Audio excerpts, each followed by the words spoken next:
The week gone by was dominated by two major events. The G20 Summit in Indonesia, with India being handed over the new G20 Presidency, and the US midterm results that have now reshaped the American Congress. Hello and a very warm welcome. You're watching World 360 with me, Akanksha Swaroop. We'll deep dive into our leading stories in just a bit, but first up are the headlines.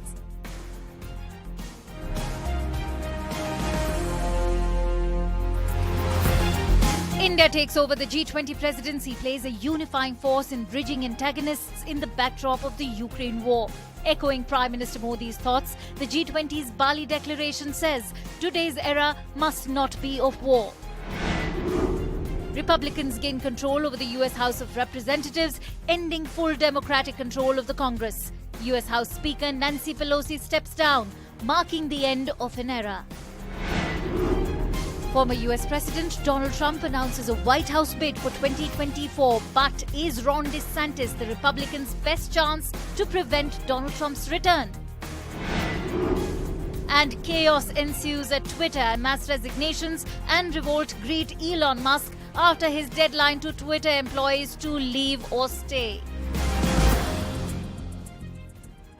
And so the leaders of the group of 20 nations concluded a two-day summit on the Indonesian island of Bali. Now, a key highlight of the summit was the role India played. This in bridging differences between an isolated Russia and the United States and its Western allies. So much so, India's role at the summit is also being lauded by the Western media. Here's a report on how India has displayed its capability as a global power within the G20.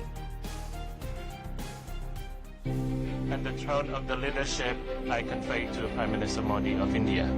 It was history in the making as the Indonesian President Joko Widodo handed over the presidency to Indian Prime Minister Narendra Modi. In a first for India as it prepares to host an international summit of this scale. Interestingly, India's balancing act reflected in the G20 communique too. The joint statement echoed Prime Minister Modi's message to Russian President Vladimir Putin that today's era must not be of war. This as New Delhi treads the tightrope between Russia and the West. PM Modi also held bilaterals with a host of countries including Singapore, Germany, Italy and France. But the one bilateral that stood out was with Britain's newly appointed Prime Minister Rishi Sunak. On the agenda were ways to boost trade in the backdrop of the much-awaited and long-pending free trade agreement. India's proximity with both Russia and the West has helped it highlight issues of energy, climate, global food shortage and economic turmoil. These as a result of the ongoing war. Bharat G20 का जिम्मा ऐसे समय ले रहा है जब विश्व geopolitical तनावों, आर्थिक मंदी, खाद्यान्न और ऊर्जा की बढ़ी हुई कीमतों और महामारी के दीर्घकालीन दुष्प्रभावों से एक साथ जूझ रहा है. A three-hour bilateral between China's President Xi and US President Biden assumed special significance.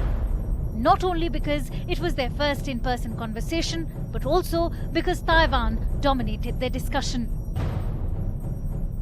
And not just that, the G7 leaders went into a huddle. This as news of a Russian-made missile hitting Poland sent shockwaves across the G20 summit. 2 Polish citizens were killed, but NATO and the US measured their response and refused to pin the blame on Russia despite assertions by Ukraine's President Zelensky. Nonetheless, all eyes are now on Prime Minister Narendra Modi. This as India prepares to assume G20 presidency in the same year that Modi will begin his campaign for 2024's national election. And even though 2022's G20 was looked at through the lens of war, come 2023 and India could bring its own agenda to the table. Bureau Report, CNN News 18. And so a Russian-made missile hit Poland, killing at least 2 people this week. And this is when the G20 summit was on. The incident ignited visceral fear in across the United States, Europe and the Western allies. The missile landed in rural eastern Polish village about 4 miles from the Ukrainian border, roughly the same time as Russia launched its biggest wave of missile attacks on Ukrainian cities. It was the first strike inside a NATO territory since the war began on Ukraine. The United States President Joe Biden and the Warsaw government sought to dial down the tensions by saying that the missile most probably did not come from Russia, but from the Ukrainian air defense. And after holding an emergency meet in Brussels, the leaders of Poland and NATO also concluded that the missile was likely fired by Ukrainian forces defending their country against Russian strikes, and that the incident appeared to be an accident. However, Ukrainian President Zelensky publicly disagreed on the Western conclusion and insisted that Russia was behind this attack. He also pushed for Ukraine to be included in the investigation to establish all the details. Now, apart from Ukraine's war and the fear of a third world war, the 17th G20 saw the most awaited meeting between the American and Chinese president in Bali. It was the first encounter since Joe Biden took office as the US president and went on for over 3 hours. A complete deflection of Trump-era politics, the two 21st century superpowers are still on a collision course. The meet yielded two important outcomes: a joint position that Russia must not use a nuclear weapon in Ukraine, and an expected resumption of talks on climate between American and Chinese negotiators. Public statements from both sides also appeared to indicate a basic foundation that each recognize that both want to avoid military conflict, at least till now. This is moving towards reopening more regular conversations. And according to the Chinese state media, Xi Jinping spoke briefly with US Vice President Kamala Harris on the sidelines of the APEC forum in Bangkok. As per media reports, Xi Jinping conveyed his hopes to enhance mutual understanding, reduce misjudgment, and a return of healthy and stable bilateral ties between the two nations. And the US Secretary of State Antony Blinken is now expected to visit China next year. Now, the second highlight of the G20 summit was the hot mic moment between Xi Jinping and Canadian Prime Minister Justin Trudeau. Chinese leader was captured in a rare candid moment, chiding his Canadian counterpart over what he described as leaked discussions. Xi Jinping chatted with Trudeau in Mandarin with a smile, but the English translation of what he said was a little less friendly. Trudeau was seen nodding while Xi Jinping complained of bilateral discussions being leaked to the media. Listen in to that hot mic moment. 报纸明确不合适， Everything we discuss is then leaked to the paper. That's not appropriate. 而且我们也不是那样进行的。 And that's not how the way the conversation was 如果有 conducted. 诚心，咱们就用互相尊重的态度来进行很好的沟通， If there is 否则这个结果就不好说了。 if In there is Canada, we sincerity believe on in your part, free and open and frank dialogue, and that is what we will continue to have. We will continue to look to work constructively together, but there will be things we will disagree on, and we will have 有 to 些可以 continue. 建设性，但是 创造条件，创造条件。 Let's create the conditions. And yet what stands out as far as this year's G20 summit is the role that India and Prime Minister Narendra Modi has played at the G20. Let's try and get in a sense of perspective, and for that I'm joined in by senior former diplomat Mr. G. Parthasarathy. Sir, very thanks to you for joining in on my show now in a grouping that's inclusive yet heavily dominated by global powers. How do you view India's role at the recently held G20, keeping in mind that the joint statement also echoed the thoughts of Prime Minister Modi? Look, certainly that Prime Minister Modi's statement that today's era is not an era of war, this has been reflected. In fact, Prime Minister Modi has got credit all over the world. Everybody is using it, and they say that is the most useful suggestion which has been made to find a solution. So to that extent, yes, certainly Prime Minister Modi's quotation does figure even in the joint declaration. Ambassador, we saw Mr. Modi extend a hand to China's President Xi Jinping during the banquet, which was a contrast to the cold demeanor of the two, which we saw at the SCO in September this year. Considering India has now been handed over the G20 presidency and will also be playing host to SCO in 2023, what can India do to ensure the participation of its rivals such as China and Pakistan? Well, certainly there was a welcoming look on Xi Jinping when Mr. Modi came up to meet him. And I think it was only natural that this happened because India is the next host of this grouping in New Delhi next year. And China is a major power. And we would certainly like to see Chinese participation. That's their choice. But we have reached out, and now it's up for China to reciprocate. All right. Ambassador, let's also talk about India's bilaterals before I quickly let you go. The India-UK bilateral was significant as it was the first with UK's newly appointed Prime Minister and an opportunity to iron out the creases in the FTA. To quote Prime Minister Sunak, we remain committed to a trade deal with India, but we need to get these things right. What are the challenges ahead for FTA between India and the UK? I think the best way that we can, Prime Minister Sunak can help is if he gets rid of his Home Minister Suella Driver. Unfortunately, she is also a person of Indian origin, but is very averse to visas to India. That is the major problem. You sort it out, and if he sorts out his problems with his Home Secretary, we will be able to move ahead with the free trade agreement. I think it's important for Britain, it's good to us.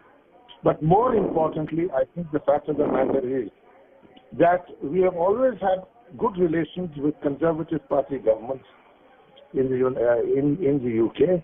From the days of the Bangladesh conflict with Ted Heath, the Conservative Party Prime Ministers have come and been very positive.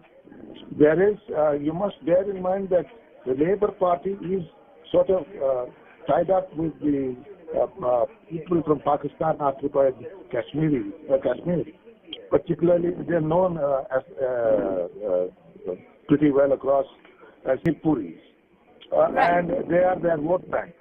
So Labour Prime Ministers have not been as forthcoming as the Prime Ministers of Conservative Party have been. So if you can get a good deal with the Conservatives, I think we should move ahead. All right. Many thanks to you, Ambassador Parthasarathy, for joining in on this discussion on World 360. And with that, let's now shift our attention over to US politics. It's official. The US Republicans have regained control over the House of Representatives with a razor-thin majority. But the party failed to meet expectations of a red wave during the midterm election. Republican candidates have capitalized on voter frustration with the rising costs of groceries and gas. But other significant issues like abortion rights and protecting democracy have factored into the voters' decisions at the ballot box as well. And this is perhaps the reason that the Democrats have managed to retain their control over the Senate. Now, even though the Democrats continue to control the Senate, what will a Republican House mean? The simple answer is a clash. Moreover, the outgoing Speaker of the House, Nancy Pelosi, will now be replaced by Republican Minority Leader Kevin McCarthy. Meanwhile, New York's Hakeem Jeffries is expected to replace Pelosi as the Democrat Minority Leader. Meanwhile, Donald Trump has officially stepped back into active politics. He has declared his intention to seek the White House again in a rambling speech at Mar-a-Lago residence. The twice-impeached former president is already under the FBI probe, and the unusually early announcement has now set off an identity crisis within the Republican Party, especially after the red wave dissolved. There are rising prospects of candidates like Florida Governor Ron DeSantis stoking the GOP leadership speculation. With the party looking for the next big thing, there may be an opening for a new candidate with the charisma and vision to redefine its direction. Let's quickly get in the latest, and for that I'm joined in by CNN's Jessica Dean, who's joining us live from Washington, D.C. Many thanks to you, Jessica. Now, Nancy Pelosi has stepped down as leader of the U.S. House of Representatives. For a woman who spent decades as a political powerhouse, is this the end of an era?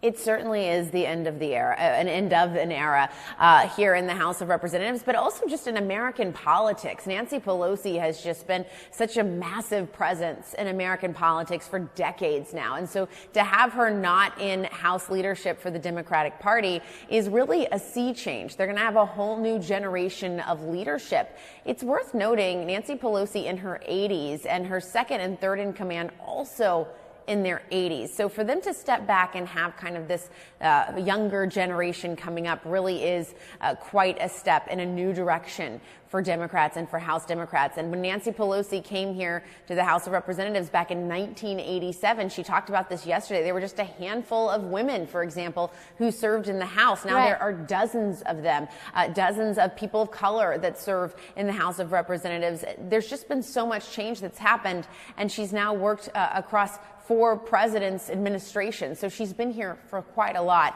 and to not have her in leadership will be a marked difference. True. Jessica, even though the Democrats continue to control the Senate, what will a Republican House mean for the U.S. Congress? Should we expect a clash?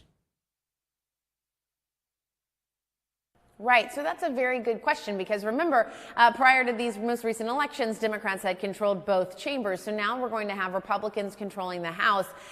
You can expect to see them. They've already done this and telegraphed this, to immediately go into investigating the Biden administration, the Biden family. We're going to see a lot of that coming out of the House of Representatives. And so the question becomes, how are they going to govern just some basic things in terms of funding our government, the debt limit, things that they have to do every year just to keep the country running, keep the government going? Will potential House Speaker Kevin McCarthy be able to kind of wrangle these really disparate pieces of his party? He's got the House Freedom Caucus, these uber conservative members who really buck any sort of normality in terms of, like, again, funding the government, things that Congress has been responsible for doing for years and years and years. And so the question becomes, how will they proceed governing? And that is just something we're going to have to see play out. Right. Many thanks to you, Jessica Dean, for breaking down the new angularities of the U.S. Congress. And let's also now try and focus on Donald Trump's speech that he delivered on Tuesday. And for that, I'm joined in by Republican strategist Charmaine Yost, who joins us live from Washington. Charmaine, thank you for joining in. Of course, the big question following Trump's announcement of his presidency is the stiff competition he will now be facing from his Republican rivals, especially Ron DeSantis, who post the midterm victory is now being touted as the Republican rising star. Donald Trump gave this speech in Mar-a-Lago, which is right there in the middle of Florida, where Governor DeSantis is the governor of Florida. So they're both residents of the state of Florida, and this makes their rivalry particularly more interesting, that there's such geographical proximity. Ron DeSantis also has an advantage over Donald Trump in that he was one of the governors who really took a different path in confronting the COVID pandemic. That was one of the largest reasons that he lost the election, whereas in contrast with Governor DeSantis, that's a strong point for him. So there's very definitely a comparing and contrasting of records between these two men. And so it will be very interesting to see if Governor DeSantis decides to throw his hat in the ring. There's been mixed reports, people saying that he did not want to go up against Donald Trump. I think Donald Trump coming up with a nickname for him and kind of poking at him really is maybe a counterproductive approach for Donald Trump, because it makes it a little bit easier for DeSantis to say he's going to go. All right. Many thanks to you, Charmaine, for joining in. Let's also quickly go across to political commentator and author Spencer Critchley, who is joining us live from the United States right now. Spencer, let's focus on Donald Trump's speech as well. Do you think that Donald Trump's omission of the ban on abortion issue was a deliberate strategy? What were the highlights of his speech that caught your attention? You know, it's hard to know if he thinks that strategically. I think well, in this case, actually, let me correct myself. This speech was clearly written for him, because it was far more focused and clearly far more organized than his usual kind of improvisatory riffing. So I think it was probably a deliberate choice. But you know, whichever unprincipled speechwriter who should know better than to do this sort of thing for a living wrote that for him, probably wanted to stay away from abortion because it was such a losing issue for Republicans this time. They misjudged so badly in thinking that cruelty towards women would be a winning strategy for them, and removing rights from people would be a winning strategy for them. So I think it probably was planned that way. I think you're probably right.